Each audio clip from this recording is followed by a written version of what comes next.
Hablaremos esta noche de memoriosos, de personajes de los mitos que se destacaban por su memoria.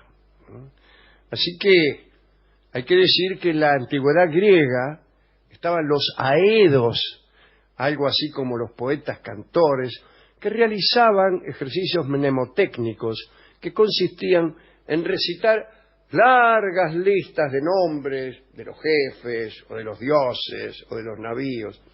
Estas listas de nombres inconexos, este procedimiento de repetir palabras sin conexión de vocabulario, o sin conexión sintáctica, claro, sería mejor no tienen decir, lógica, sí. servía, según ellos, para expandir la memoria y luego recordar con mayor facilidad el canto poético, que por ser dueño de un sentido, bueno, fluye de la memoria con mayor comodidad. Es decir, aprendían no solo versos, sino también listas de palabras y nombres para expandir la memoria. Me llamo Nazario Eloy, Cararampio Timoteo, Enrique Salso Tadeo, Fulgencio Pío Damián, Ecolástico Julián, Zacarías Eleuterio, Juan José Luis Emeterio y de apellido Caimán. Pero eso tiene el sentido que le da la versificación y la música. Claro, es que lo hace más fácil de recordar. Claro, en el caso de los aedos buscaban palabras sin sentido. Entre algunos poetas antiguos se cita la extraordinaria memoria de Simónides de Ceos, que vivió en el siglo V a.C. Escribió odas, elegías, epitafios, epigramas. Era el cantor de las glorias de Gracia en Maratón, en Salamina y en las Termópilas, 3 batallas gloriosas de la historia griega. Simónides era amigo de Anacreonte y de Esquilo, y su rival, el tipo que le tenía bronca, era Píndaro. Decíamos que era el rival porque los poetas en aquella época se sometían a competencias constantes. Entonces, Simónides fue el que más premios ganó en los concursos de poesía, y Píndaro quedaba siempre rabiosamente segundo. Entonces, medio que le tenía envidia. Sí. Así movió como son las cosas. Se lo puso ahí entre ceja y ceja. Simónides era siempre consultado por su poder de cita por casi todos los otros poetas. Cuando no se podía identificar a qué segmento de una obra se refería a alguien, Simónides empezaba un recitado completo de la obra en cuestión a la espera de ser detenido en el momento de la cita buscada.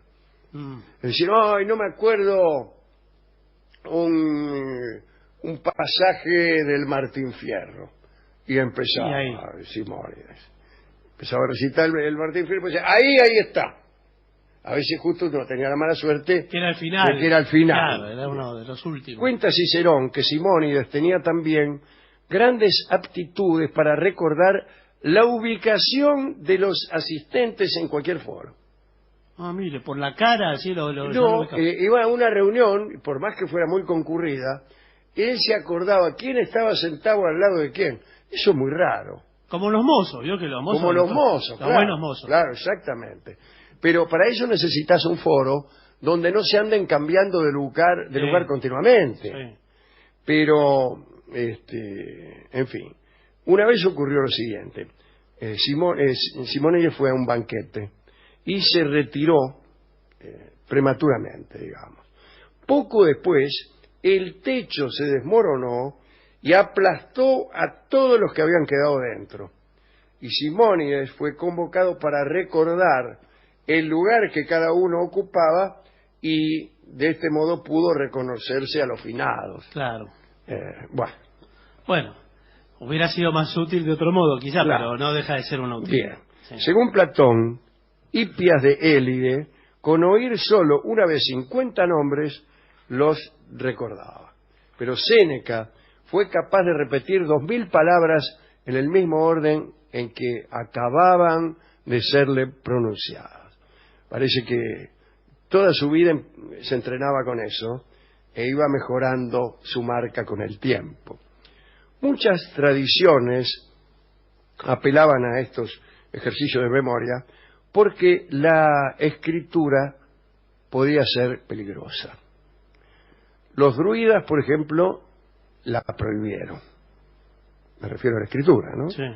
Ya fuera para impedir la divulgación de sus secretos o para que los alumnos no dejaran de valorar su memoria, que de hecho era indispensable para pasar los complicados ritos de iniciación en casi todos los asuntos druídicos.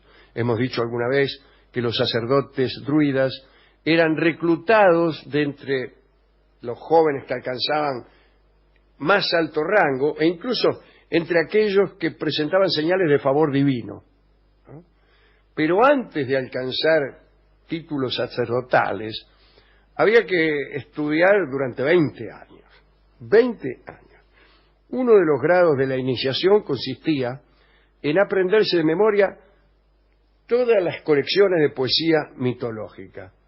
Pero había cosas peores que esas, como aquel que tenía que pasar la noche en un ataúd lleno de agua y componer, mientras tanto, un canto que viniera a amueblar con letra una música que le habían dado al meterlo dentro del ataúd. Venían los profes y te metían adentro un ataúd con agua. Y ahí te daban una música. ¿Qué sé yo? Sí. Y vos tenías que ponerle letra. Era muy difícil. Sí. Bien.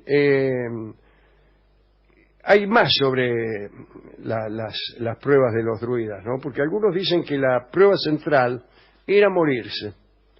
Morirse y regresar a la vida era una prueba. Es difícil, ¿no? Es una prueba difícil y enojosa cuando no te sale. Claro. Hasta la mitad le puede llegar a salir. Después... Sí. San Agustín tenía en otro lugar, ¿no? Tenía una memoria notable, pero admiraba a un condiscípulo suyo, cuyo nombre no da. Esto está en el libro de San Agustín, Confesiones. Y habla de un condiscípulo y no te dice quién era. Probablemente se había olvidado él. Él se olvidó, pero parece que ese condiscípulo no se olvidaba de nada. Y recitaba a Virgilio incluso de atrás para adelante. Me imagino yo con gran menoscabo de la eficacia poética. Sí. Bien. Cicerón recuerda a un muchacho a quien todo, dice Cicerón, se le imprimía sobre las tablillas enceradas de la memoria. Es una linda figura. Algunos creían que memorizar un texto era beneficioso para el cuerpo y citaban como autoridad a Antilo, que era un médico romano del siglo II, que decía que quienes nunca habían aprendido versos de memoria tardaban en eliminar los fluidos perjudiciales que permanecían en el cuerpo. Es decir, los de mala memoria tenían retención de líquidos. En cambio, quienes recordaban bien la sentencia poética y podían repetirla en cualquier circunstancia, expelían sin problemas todo aquello que al cuerpo le sobrase.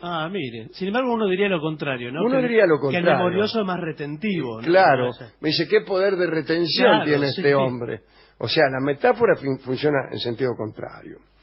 Entre los poetas más cercanos a nosotros en el tiempo, cuentan que Jean Racine tenía una memoria prodigiosa. En 1658, Racine, que tenía por entonces 18 años, estudiaba en la bahía de Port Royal. Un día descubrió un libro de historia antigua griega, que eran las historias etiópicas de Teógenes y Clariquea.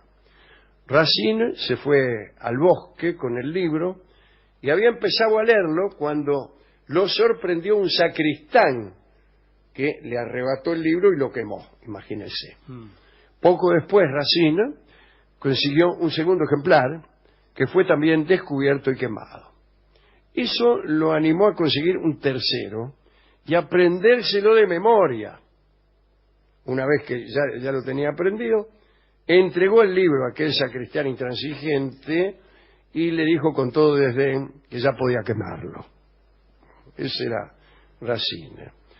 no sé ya si por miedo o por pasión, pero Racine sostuvo esa costumbre y se aprendió de memoria cada libro que leyó en aquella abadía. Del mismo modo que Simónides de Ceos, Racine también era consultado para recordar versos ajenos, ¿no? Era muy bueno para eso. Citemos a Petrarca, que puso estas palabras en boca de San Agustín en un diálogo imaginario. Siempre que leas un libro y te topes con una frase que te deleite, puedes aprenderla de memoria, de manera que cuando se presente un motivo grave de aflicción, tengas el remedio preparado como si lo llevaras escrito en la mente.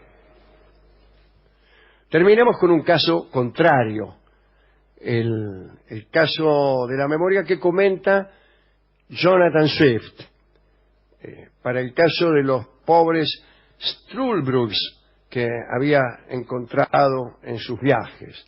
Se trataba de aquellos inmortales que se conducían como mortales hasta los 30 años y luego, gradualmente, iban tornándose melancólicos y abatidos hasta llegar a los 80.